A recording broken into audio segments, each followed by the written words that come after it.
Hello, my name is Marco Manuta. I am founder and CTO of M2TECH. I'd like to introduce you our new unit, the Joplin 384 32 bits A to D converter. The Joplin is provided with two analog inputs and several digital outputs as EBU on XLR, PDIF on coaxial SCA, and optical Toslink. Also, a USB 2.0 interface is provided, which is compliant to USB 2.0 audio class. This means that you can send digitized music to a PC, a Mac or a Linux computer, and you don't even need a driver with a Mac and with Linux. The driver for Windows is provided, you can download it from our website.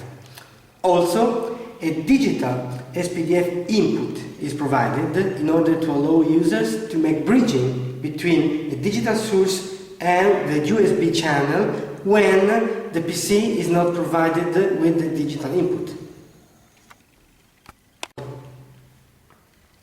The front panel is very simple yet very complete. It sports a standby on switch, which is also used to exit the menu, and an encoder which is used to access all the various menu items, such as the gain, the choice of the sample frequency, or the equalization curve, and so on. All the functions are also accessed by the remote control. Any source can be connected to a Joplin. For example, a turntable or a tuner,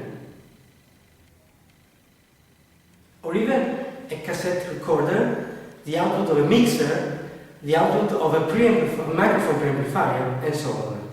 The limits are only related to your fantasy. The Joplin is a very versatile unit. In fact, it can be also configured to work as a phono preamplifier thanks to the selectable analog input gain up to 65 dBs, and the possibility to choose amongst more than 25 different equalization curves for LPs, for 78 RPM record, and also for real-time takes. You may say that the rear curve is enough for LP playback, but you should know that a rear curve was adopted worldwide after 1954. Records cut before that date are cut using different curves. For example, his master's voice used its specific secret equalization curve, as well as Decca and RCA and all other labels. So, vinyl collectors who have all the records cut before 1954 needs several different curves in order to listen to them properly. Using the usual phono preamp with the rear curve leads to an improper playback of those records. You may also say that 78 RPMs are not hi-fi. You may say that 78 RPM records are not hi-fi, and you will be right. But listening to a 78 RPM record correctly equalized with a good playback system that is a turntable with the right speed and the right cartridge, it's an amazing experience, because the sound of those records within the limits is very, very natural.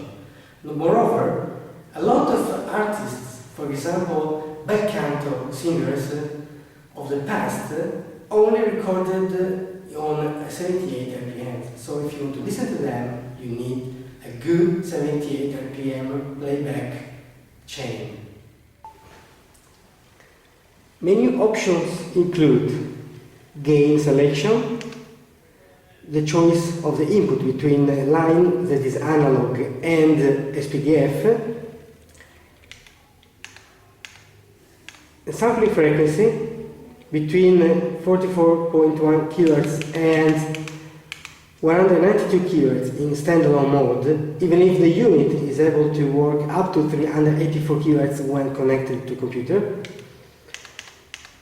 The resolution between 16 and 32 bits, the equalization, the display intensity or dimming, the choice of two different high-pass filters for anti-rumble purposes, also the choice between two different low-pass filters for anti-hiss purposes, as well as an MPX filter which can be used to acquire the signal from FM tuners. The Joplin is a very versatile unit. It can be used in hiFace systems, in prosumer setups, for example, to record the sound out of a mixing console, or even for different uses like recording our little daughter piano lessons. It's only up to your fantasy to find many different uses for the Joplin. I hope you find the time to visit your dealer and test it. You will find it absolutely irresistible. For more details, please visit our website www.m2tech.biz. Bye bye!